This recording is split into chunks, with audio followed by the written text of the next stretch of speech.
Well, hi there. You ready to learn a new technique with some few supplies? It's called the ghosting technique, and I'm here to share it with you. Hi, Linda Anderson here from Linda Lou Creates. Thanks so much for joining me today. I want to share, like I said, the ghosting technique, a few supplies. One that is a must is a stamp positioning tool. So these are the cards we're going to make. I'm going to use, for my stamp positioning tool, the Stamparatus by Stampin' Up. So let me bring that on in here. I already have my stamp on it, and it's ready to go. Now, the other thing you're going to need is a white ink pad, the white pigment ink. Now, one thing regarding the white ink pad, if it's too juicy, this is going to be a messy technique. So try and maybe rub a little bit of it off onto a scrap piece of paper, something like that, to have it a little bit more on the drier side. The fact that you're using a stamp positioning tool, you'll be able to stamp it several times to get the coverage you want. But once it's like wet from being too juicy of a pad, it just, like I said, it makes a mess. So I have a piece of crumb cake cardstock. I just cut it at 5.5 by 4 1/4. That measurement honestly doesn't matter as long as it fits into your stamp positioning tool, and you'll have room. I used one of the stitched rectangle dies to cut it out then, so just give yourself enough room for that. The stamp set I'm using is this Hooray to You stamp set. I love this balloon. It says it all.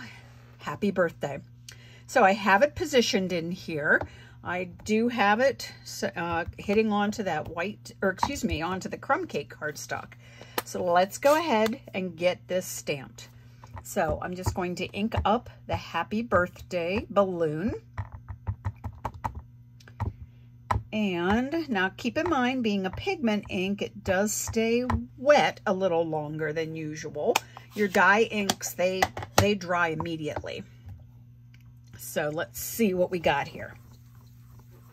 Okay. Now remember, don't move the cardstock. There we go. All right. It's not like a perfect stamp. If you feel like you want to stamp it again, just to fill in those words a little bit, make them pop a little bit more, you can, because you haven't moved the stamp at all or the cardstock. So let's see. Perfect. Yeah. This layer doesn't have to be like spot on, because what we're going to do now is, let me just wipe off and clean off my stamp, because the next step, we're going to use it again. I'm not taking it off of the platform, off of the plate. I want to leave it on there. And notice I haven't moved my cardstock yet. This is the exciting part here. So I just want to give this sort of a chance to dry for me. So to create the ghosting technique, let me bring in one of the cards and put it up closer. See how now you see sort of a shadow of that white stamping, but then we've added the color. So to get that dimension is the next step. So what I'm going to do, notice right now I have it up in the corner. I am going to turn it, and it depends on what corner you have it in your stamp positioning tool, if you're going to slide it to the right or slide it to the left. So either direction that you slide it, you want to go just a little bit that way. So I'm in the corner, so I'm going to slide to the right, still up against the top of my Stamparatus, but I'm going to just slide it ever so slightly off to the right. I mean, I barely see the white underneath here, and that's perfect. That's perfect. Play with it, practice. Some of them I forgot when I was playing with this. I forgot to slide it at all, and needless to say, that didn't work. So it just will depend, and every one is going to be different as far as your main image here. Okay, my stamp is dry. Now you could go ahead and stamp it all in one color. Sorry, I have cat hair. That's, as we all know, parents of fur babies, we get hair everywhere. Now, here's an example of one in which I then stamped right over top with only one ink color. That's fine. I can go with that. And in fact, I will at some point. But I want to just show you how I did it then, adding multiple colors. First up, I am using the classic Stampin' Spot assortment. So these are the 8 stamp colors that you get within that assortment. I find I like the small spots just because I can get my 3 colors to go in. But if you have the full stamp pads, ink pads, go right on ahead. And I'm just going to show you the technique then that I did here. I chose these 4 colors: Granny Apple Green, Coastal Cabana, Daffodil Delight, Flirty Flamingo. But I wanted to show you all the colors then that came into it.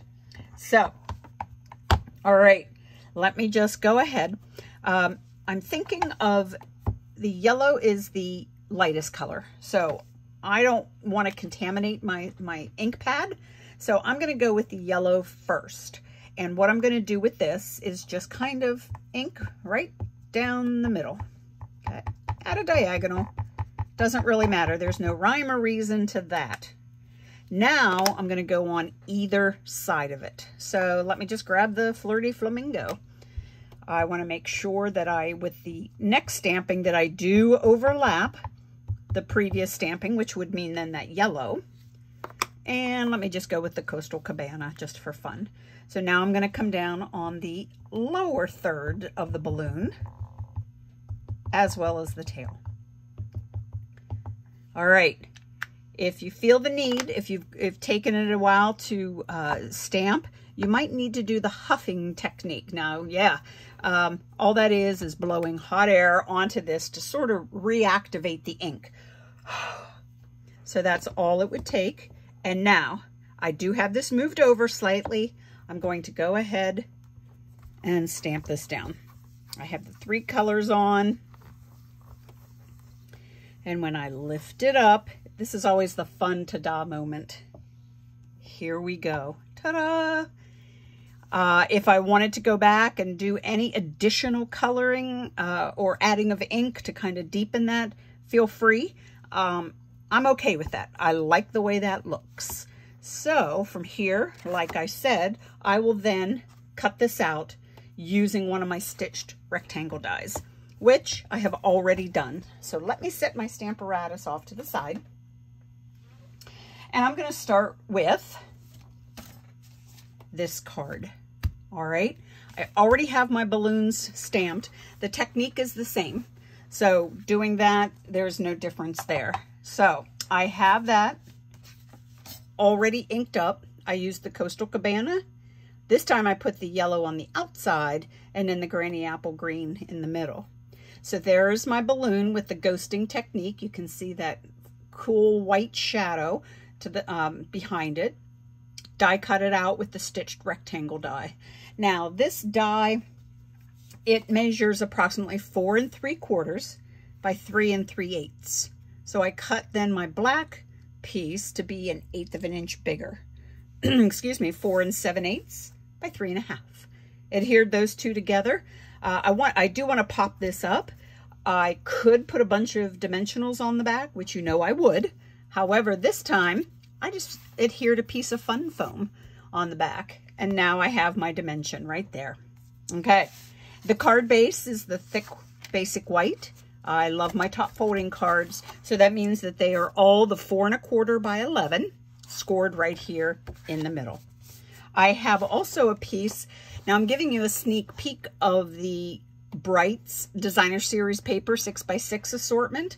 This is the design that's coming out in the new annual catalog. Giving you a little peek of that. This is the Bermuda Bay color. So it's coming out of the Brights. So I have this actually 5 1/2 by 4 1/4 because I just want it to cover the entire card front. I like that look sometimes, and this I thought was a perfect time. It still adds that Bermuda Bay color in there, but it still makes that balloon the highlight of this card. So let me adhere this down. Just slide it around. That's why I love using the liquid glue. It gives me a little wiggle room here. Once I like it, then we'll give it a firm press. There's not much more else to this card. Let's go ahead and get our balloon down. I would recommend stamping a whole bunch of the balloons in the white, and maybe even die cutting them out if you want. You don't have to. But then you can always put it back into your Stamparatus, your stamp positioning tool, as long as you didn't move your stamp around too much. So that way you can do any kind of stamping on it you want as far as adding that color. Now, to bring out one of the colors in the balloons, I just cut a 1/2-inch strip here of the Daffodil Delight, stamped from that same Hooray to You stamp set, The Time to Celebrate, and we're just going to pop it up. Yes, and I even banner cut the end. So here we are. We'll pop this up, and card number 1 is done. I am not adding any embellishments to the cards today. I really want that balloon and that fun technique to shine. Okay, card number 2. This one's kind of fun too. So let me show you what you need there. The white card base that's top folding. I have my balloon, this time in the green, the yellow, and the pink colors, and die cut out with that stitch shape rectangle. Same with a piece of the Granny Apple Green Designer Series paper. I die cut that with the same stitched rectangle. So I am just going to layer these two up. I like them angled. Sometimes if you stamp or adhere your first layer crooked, go with it. It's meant to be that way, right?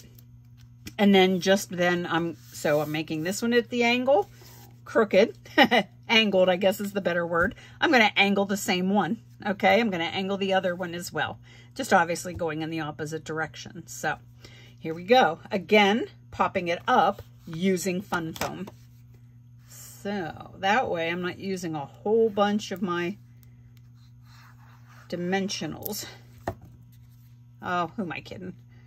So let's go ahead, adhere this down at an angle,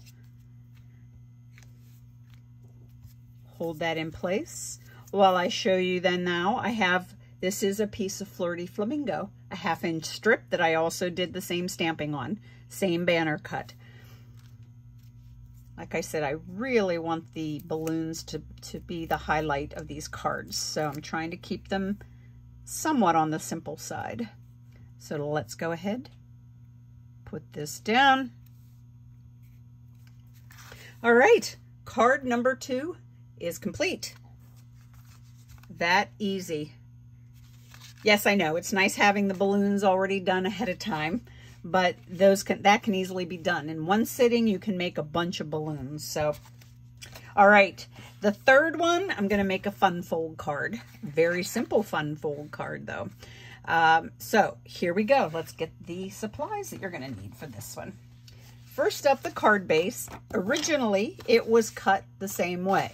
The 11 by 4 1/4. I went ahead and I scored and folded it at 5 1/2. Then I just cut off 2 3/4. All right, so just remove that. So now I have this little flap that I want to decorate. Now I'm using a piece of the Flirty Flamingo Designer Series paper. This measures 2 1/2 by 4 1/4. And I'm just going to go ahead and adhere that right to that flap. Let me open that up just so I can see a little better. Having a nice little margin for myself. And there we go. Now, the balloon, I'm going to go ahead and adhere it down to that black cardstock layer that is underneath. And, oh, here's an example. See there? The mistake that I made, I just flipped the cardstock over, because remember, that always has two. This is where I forgot to move the cardstock over ever so slightly, and I just stamped right over top of the white ink. I mean, directly over top.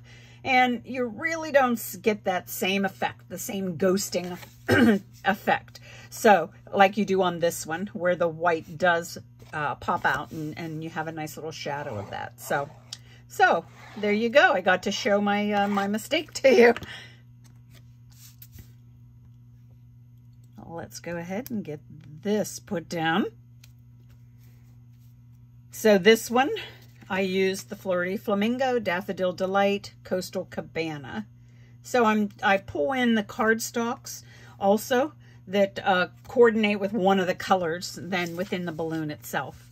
So what I'm going to do is adhere it down to the card front, making sure I only put my adhesive down though here where it's going to actually adhere to the flap. All right, so that's kind of about halfway. I kind of put my finger knowing where it's going to be, and so here we go. Let me get this down.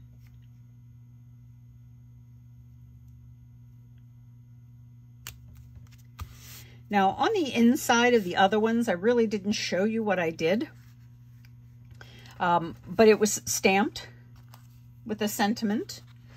This sentiment actually comes from the Happiest of Birthdays set, and it's what's stamped on the inside of all of them.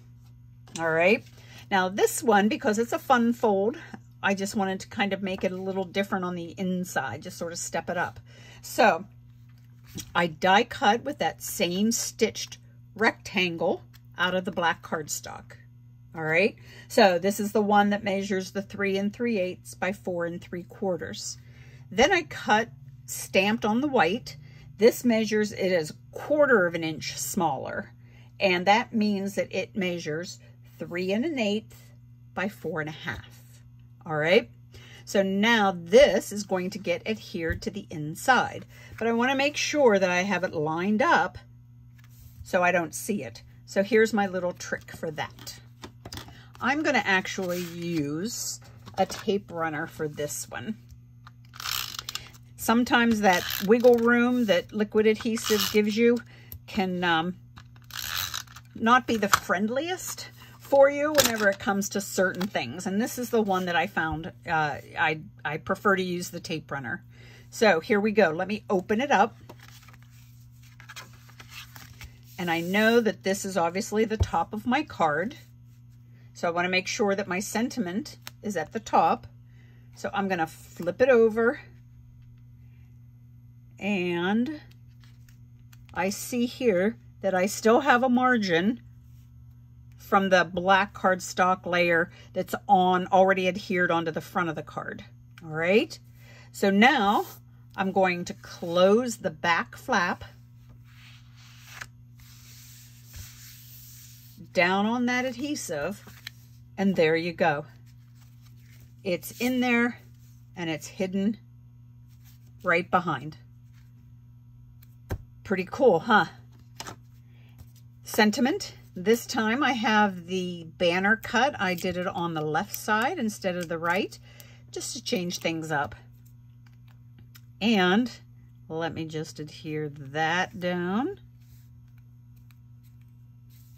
And here we go. The third and final card. So let me bring in all of the other ones. So here's card number 1, number 2, and number 3. All showing the ghosting technique. If you missed out on any of the directions or measurements, don't worry. I do have a printable tutorial down in the description, so be sure and pick that up. Spread the word to some of your friends to subscribe to my YouTube channel. I would really appreciate that. I do have a blog, Linda Lou Creates. You can sign up for my newsletter there as well. So I hope you have fun with this. If you have any questions, just put it in the comments. I'll be happy to answer anything. But in the meantime, thanks again for joining me, guys. and I hope you get a chance to create today. Bye now.